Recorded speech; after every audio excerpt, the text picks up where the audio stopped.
बोल. नमस्कार, मी सावित्रीबाई फुले. जा चला.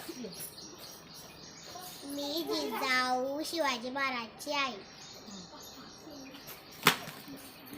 मैं रुपरी आसमान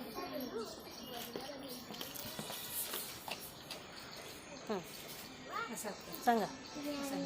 बाबासाहेब आंबेडकर. मी बाबासाहेब आंबेडकर. आवाज मोठा काढायचा. म्हण. मी चाचा नेहरू. मी चाचा नेहरू. मला फुले खूप आवडतात. मी पोलीस. मी जनतेचं रक्षण करतो. मी शेतकरी. मी शेतात धान्य पिकवतो.